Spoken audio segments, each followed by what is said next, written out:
Well, hey there, everybody. Welcome back to the channel. Got some news. As Gary Bettman would say at the draft, we have a trade to announce.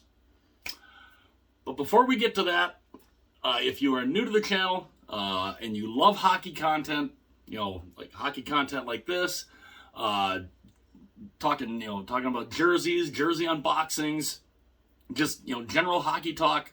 If you love that kind of stuff, it would be awesome and greatly appreciated if you were to hit that subscribe button. And with that said, now the official call has not been made yet. That apparently will be in another couple hours, and I think we've got I think I've got a majority of this figured out. I mean, this still could change, but I wanted to hop in. I just wanted to hop in on this. And let me get this a little bit closer. There we go. That way it's at least a little easier to see. But it's official. Patrick Kane is a member of the New York Rangers. And it definitely shows the Rangers are all in. They are all in this year. They want to bring a Stanley Cup back to New York for the first time since 1994. And they are proving they are all in. I mean, they've already traded for Vladimir Tarasenko, which, I think was a pretty darn good trade too. But I think what facilitated this trade was Patrick Kane hearing about the Rangers trading for Tarasenko, and it kind of pissed him off because he wanted to go to the Rangers. He was hell-bent on going to the Rangers. It's the only team that he wanted to go to. He had he had like 3 or 4 other teams that were looking to get him. But he's from New York, so of course he wanted to go back home. And he told the Blackhawks that I will only waive my no-trade clause to go to New York, which really put the Blackhawks behind the 8 ball, because normally if you have more than one team involved in a trade, or that the team is got at least 2 teams to try to work things out with, you could get a better return. Well, when when the guy that you're gonna trade says I only want to go to one team, it really hampers what the return can be. So let's get to the return here. The Blackhawks, obviously, they trade Patrick Kane to the New York Rangers in exchange for a 2023 conditional second round pick and a 4th round pick in 2023. Now, the conditions apparently for the second round pick. Now, when I first read this, I thought, okay, this could improve to a 1st round pick this year. Now, apparently, it could become a first in 2024 or 2025, which then makes me think, okay, so do they still get the second round pick, or how does I was like, wait, how does that work? But apparently, it can become a 1st round pick in 2024 or 2025 if the Rangers advance to the Eastern Conference Final. So, if the Rangers can get to the Final Four, then the Blackhawks get, it turns the second round pick into a 1st, but apparently it's not this year, which still kind of throws me off a little bit. Then what does that do for the 2023 second round pick? I'm not exactly sure. But they needed a 3rd team to do this. And, we kept seeing, the last couple times we've seen stuff like this, the Minnesota Wild have been the third party, which honestly makes me scratch my head. Like, why are you involved in this? Why are you taking these 3rd and 4th round picks? Unless you're trying to flip those for higher picks, didn't make a whole lot of sense. But those were the only picks involved. The Blackhawks retained 50% of Kane's salary, and also the Coyotes, as the third party here, they take 50% of Kane's salary. So Kane's salary against the Rangers cap only counts for $2.625 million against the Rangers salary cap. Now, I don't know if this is going to end up being a pure rental, because, I mean, yeah, Kane, this was the last year of Kane's contract where he's making $10.5 million. Now, I don't know what he's going to be wanting after this year, what his contract number is going to be, but he's going to be a UFA at the end of this.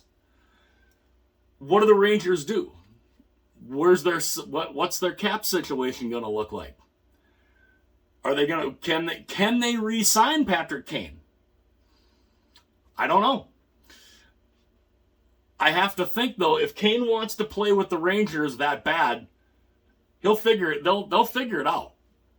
Kane will say, I'll take half or whatever. Because, I mean, he's playing with his old teammate, Artemi Panarin, and this Rangers team, holy mackerel. They were a good team, even before the Tarasenko trade. But, they get Tarasenko, and I'm like, all right, this is showing that they want to do some stuff. Then they then they go and they get this done, because Patrick Kane, he came out and verbally said he was pissed that the Rangers went after Tarasenko and not him. So Kane still ended up, if you think about it, Kane still got his way. He goes to the New York Rangers. I honestly thought, because I had heard that there was, just for a little tiny bit, there was talk of him maybe, being intrigued about playing with Connor McDavid and Leon Draisaitl in Edmonton.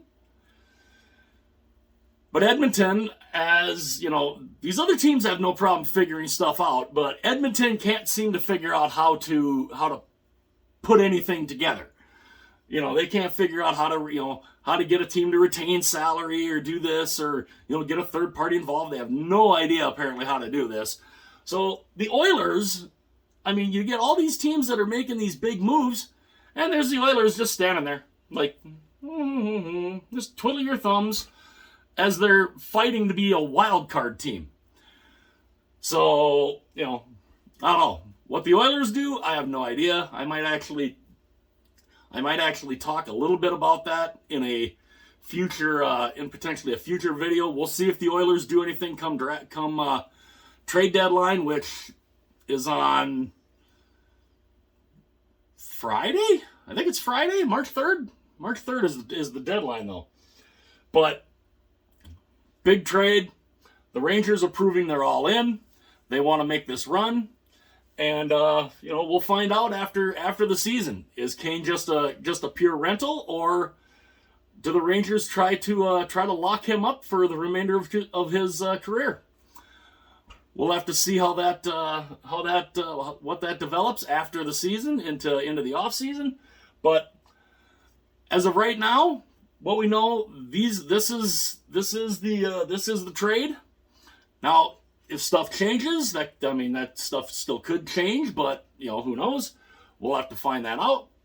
But this is the trade so far as we know it, pending the trade call. And I'd love to know what you guys think. Is Kane to the Rangers? Does Kane to the Rangers make them an instant favorite to come out of the Eastern Conference? I'd love to know what you guys think. I honestly think they're going to be very, very hard to beat. And, New Jersey made some news picking up Timo Meier. This one Kane to the Rangers, though, especially considering that could be a first-round matchup, a divisional semifinal matchup between the Devils and the Rangers. Yes, please. Yes, please, especially with all those pieces now in place. Yes, let's see. I want Devils Rangers in the first round all day. So let me know what you guys think about this trade. Hit like and subscribe if you have not done so already. And again, I'll put the link to the Discord in the description. Which, speaking of that,